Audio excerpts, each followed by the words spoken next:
Uncle, Kashmiri सभा कब start हुआ था और कैसे इसकी वर्किंग वगैरह हो रही है, और कश्मीरी पंडित जो अभी कश्मीरी सभा से नहीं जुड़े हुए वो कैसे जुड़ सकते हैं?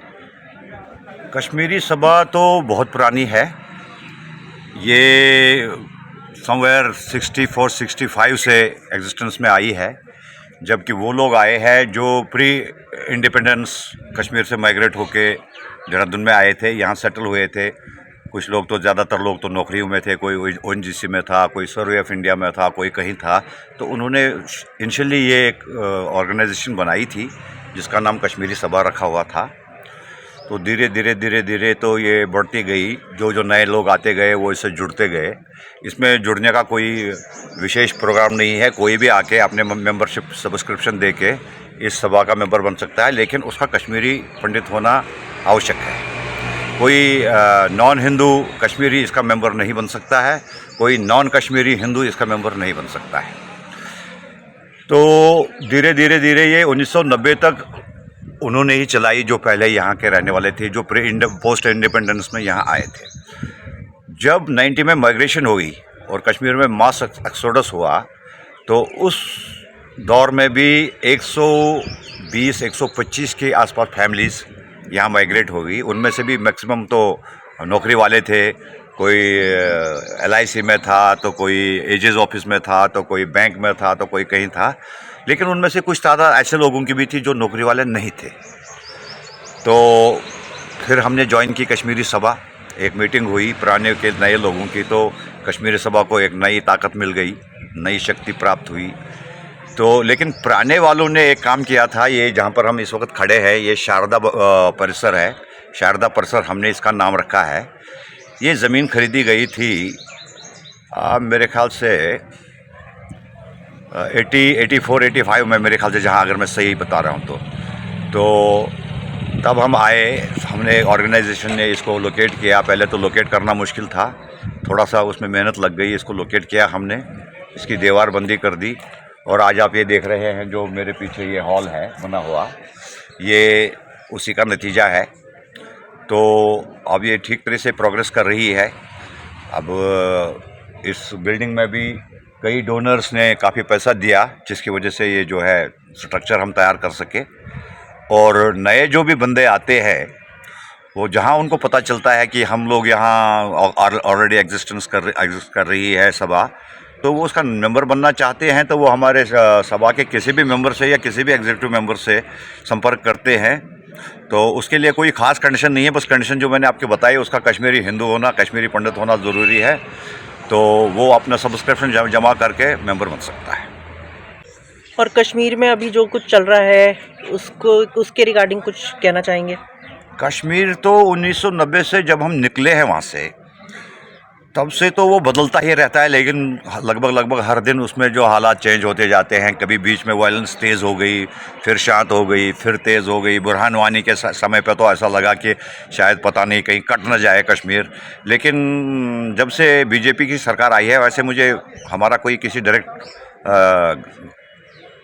पॉलिटिकल पार्टी से कोई एफिलिएशन ऐसा तो नहीं है, लेकिन इंटरनली हम ये महसूस कर रहे हैं कि जब से बीजेपी आई है, तब से कश्मीर निरंतर जो है शांत होता जा रहा है और हालात सुधरते जा रहे हैं। लेकिन हमारे लिए तो कश्मीर अब फ़िलहाल एक डिस्टिंक्ट ख्वाब है, क्योंकि जब तक प्रत्येक कश्मीरी पंडित अपने मूल स्थान पे, अपने पैतृक गांव में, अपने पैतृक मोहल्ले में जाकर न रहने लायक हो जाए, तब तक तो हमारे लिए एक ये सपना है।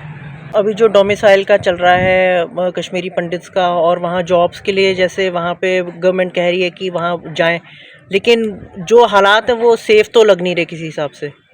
जो टारगेट किलिंग्स अभी भी चल रही हैं। मैंने आपको पहले बताया, हालात तो शुरू से ही ठीक हो रहे हैं, धीरे धीरे ठीक हो रहे हैं। और कई बच्चे हमारे इस वक्त वहाँ जॉब कर रहे हैं। लेकिन ये है कि वो भी अपने टारगेट किलिंग कभी चलती है। लेकिन बहुत सारे बच्चों ने जो है, प्राइम मिनिस्टर जो है वो एम्प्लॉयमेंट स्कीम जो है कश्मीर में, बहुत वहाँ नौकरी कर रहे हैं। मेरा भी एक बड़ा लड़का वहाँ पर नौकरी कर रहा है।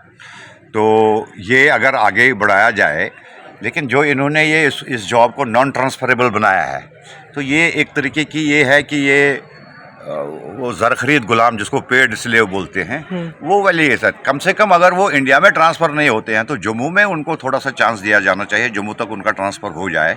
कुछ टाइम वो अंदर दे दे, कुछ टाइम बाहर दे दे। स्टेट तो एक ही है, या यूनियन टेरिटरी उसको आप कहिए, अभी तो एक ही है। हाँ जी। तो ये ऑप्शन होना चाहिए कि कुछ टाइम आप कश्मीर में दे देंगे तो कुछ टाइम आपको जम्मू में दिया जाएगा। तो आपके अकॉर्डिंग अभी जो करंट गवर्नमेंट है वो कश्मीरी पंडित्स के लिए क्या क्या कर रही है, और क्या क्या और आगे सजेशंस अगर गवर्नमेंट को देना चाहेंगे तो क्या देना चाहेंगे? अगर आप हमारे यहाँ उत्तराखंड की गवर्नमेंट की बात कर रहे हैं तो गवर्नमेंट ने अभी हमारे लिए कोई मतलब विशेष कोई प्रोग्राम नहीं चलाया है हमें एडजस्ट करने का। हाँ, हमें यहाँ रहने दिया गया है, हमारे आधार कार्ड यहाँ बने हैं, हमारे बच्चों के डोमिसाइल भी यहाँ बने हैं, लेकिन जो ओवरऑल कम्युनिटी के मसाइल हैं उसमें अभी तक उत्तराखंड गवर्नमेंट का ध्यान नहीं गया है। और हम तो अभी तक अपने आप को ही संवारने में लगे। अब जाकर कई मतलब मैक्सिमम लोगों ने यहाँ अपने छोटे मोटे घर बनाए हैं, छोटा मोटा कारोबार शुरू किया है। कई लोगों तो हमारे बच्चे नौकरी भी करने लग गए हैं, हालांकि वो स्टेट गवर्नमेंट की नौकरी नहीं है, वो प्राइवेट कंपनीज़ की नौकरियां हैं। लेकिन गवर्नमेंट हमारे लिए हमारी रिहैबिलिटेशन के लिए बहुत कुछ काम कर सकती है, बहुत काम हो सकता है।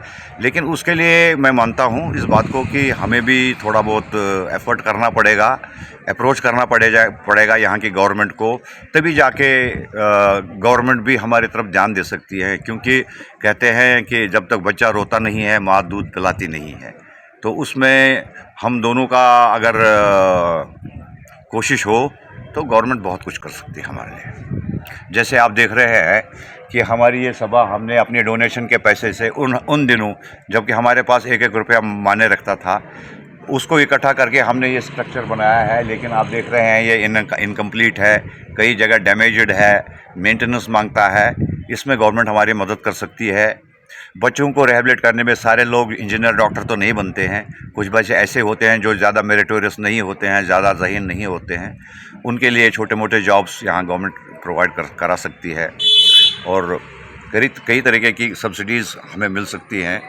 क्योंकि हम करोड़ों अरबों की ज़मीन छोड़ के जायदाद छोड़ के आ चुके हैं, उसको अभी तक जो है किसी भी स्टेट में, ये उत्तराखंड की बात नहीं है, उसको रिकॉग्नाइज़ नहीं किया गया है कि हमने बहुत सारा जो है अपनी जायदादें, अपनी प्रॉपर्टीज़ पीछे छोड़ के आए। तो आगे के समय में आपको क्या लगता है कि कश्मीरी प्रॉपर्टीज़ जो अभी मुस्लिम्स के ऑक्यूपाइड की हुई हैं वो हमें वापस मिल पाएंगी? देखिए, ये भी एक ऐसी चीज़ है जिसमें government of India he interfere करेगी, तभी तो हमें, देखो हम जाके पोजीशन तो नहीं ले सकते उन प्रॉपर्टीज़ का। लेकिन गवर्नमेंट ऑफ इंडिया ने एक स्कीम बनाई है कि जो भी प्रॉपर्टी सेल हुई है उसको डिस्ट्रेस सेल माना जाएगा। सेल तो माना ही नहीं जाएगा, बल्कि वो तो डिस्ट्रेस में ही की हुई कार्रवाई मानी जाएगी। और अगर गवर्नमेंट चाहे तो ऐसा एक कोई कानून बना सकती है कि सारी सेल, मतलब जो ये डिस्ट्रेस सेल है, इसको रद्द कर दे, और दोबारा से जो है उन प्रॉपर्टी ओनर्स को, जो हम लोग हैं, उनको वो वापस राइट दिया जाए कि वो डिसाइड कर दें कि उनका उसका क्या करना चाहता है। जो जाना चाहता है तो वो जाके अपनी प्रॉपर्टी को ऑक्यूपाई करे, जो नहीं जाना चाहता है तो वो प्रॉपर सेल करके, प्रॉपर सेल डीड के थ्रू उसको एलिनेट कर सकता है।